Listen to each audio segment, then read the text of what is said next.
জামাই ষষ্ঠীর দিন সকালটাও আর বাকি 5টা দিনের মতোই শুরু করলাম। ছেলেকে সকালবেলা ঘুম থেকে তুলে খাইয়ে ওকে স্কুলের জন্য রেডি করে দিলাম। ছেলেকে স্কুলে দিয়ে এসেই একটু ফ্রেশ হয়ে নিয়েই চলে এলাম ব্রেকফাস্ট করতে। এখানে দেখো জামাই ষষ্ঠী স্পেশাল ব্রেকফাস্ট বরের জন্য আমি এটা সাজিয়ে দিচ্ছি প্লেটে। দেখো তো ফ্রেন্ডস, এইভাবে সাজিয়ে দিয়েছি। কেমন হয়েছে সাজানোটা? মা যেহেতু রান্নায় ব্যস্ত তাই জন্য আমি এই কাজগুলো করে দিলাম। আর এখানে অরিত্র খেতে বসে গেছে।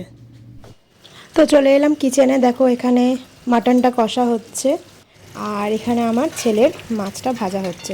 আর ছেলের জন্য আলাদা ওর মাছের ঝোল হয়, তো ওটার জন্য আলাদা ঝোল করে রাখা হয়ে গেছে। এই যে এখানে পমফ্রেট মাছ ভাজা হচ্ছে আর তার সাথে সাইডে ইলিশ মাছটাও ভেজে নেওয়া হচ্ছে। জামাই ষষ্ঠীর থালি আমি এইভাবে সাজিয়ে নিয়েছি। দেখো 5 রকম ভাজা আছে, ডাল, ইলিশ মাছের ঝাল আছে, পমফ্রেট মাছের কারি, মাটন, এইদিকে হচ্ছে কাতলা মাছের কালিয়া, চাটনি আর রসগোল্লা আর দই। তো এইভাবে জামাই ষষ্ঠীর থালিটা আমি সাজিয়ে দিয়েছি। তো দেখো এই যে আমার মা গিফট দিয়ে দিল জামাইকে, আর এই যে শাশুড়ি মায়ের গিফট জামাই ষষ্ঠীর জন্য। তো আজকের মতো এখানেই ভিডিওটা শেষ করছি। ছেলেকে এবার খাওয়াবো, ঘুম পাড়াবো। আর তোমরাও খুব ভালোভাবে এনজয় করো জামাই ষষ্ঠী। সবাইকে টাটা।